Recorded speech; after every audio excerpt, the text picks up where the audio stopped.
સમાચારમાં વાત રાજ્યના સમાચારની વડોદરાથી બુલેટિનની શરૂઆત કરીએ। ડભોઈમાં કફ સિરપ પીધા બાદ બાળકોની તબિયત લથડવાના મામલે બાળકોને કફ સિરપ આપનાર ઝોલા છાપ ડોક્ટરની ધરપકડ થઈ ગઈ છે।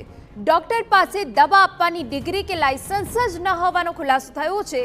આરોગ્ય વિભાગે પોલીસ ફરિયાદમાં દાખલ કરાવી હતી। ગુજરાત મેડિકલ એક્ટ હેઠળ ગુનો દાખલ ફરિયાદના આધારે ઝોલા છાપ ડોક્ટરને પોલીસે ઝડપી પાડ્યો છે। ડોક્ટર અશ્વિન પનોટે બે બાળકોને કફ સિરપ આપ્યા બાદ બાળકોની તબિયત લથડી હતી, જે અંગે જુદા જુદા વિભાગો દ્વારા તપાસનો ધમધમાટ બોલાવાયો હતો। તપાસમાં ડોક્ટર પાસે દવા રાખવાનું લાયસન્સ જ ન હોવાનો ખુલાસો થયો છે।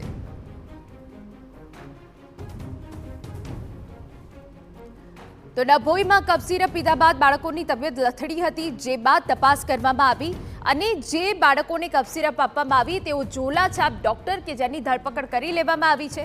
ડોક્ટર પાસે દવા આપવાની ડિગ્રી કે લાયસન્સ જ ન હોવાનો ખુલાસો અહીંયા થયો છે। જો કે બાળકોનું આરોગ્ય જોખમાયું છે। અમારા સંવાદદાતા હસન ખત્રી વધુ વિગતે વાત કરવા જોડાયા છે। હસન, પૂરી વિગત।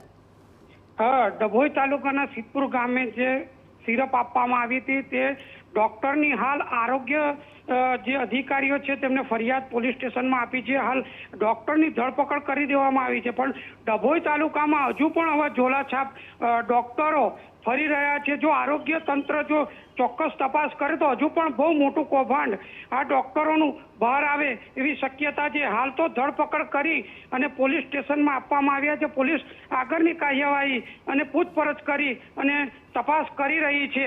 ઊંડાણપૂર્વક તપાસ કરવામાં આવે તો મોટું કૌભાંડ ડભોઈ તાલુકામાં આરોગ્યનું ઝડપાય એવી શક્યતાઓ છે। હજુ પણ ડભોઈ તાલુકામાં ઝોલા છાપ ઘરે ઘરે ડોક્ટરો બની ગયેલા ડોક્ટરોની દુકાનો ચાલી રહી છે।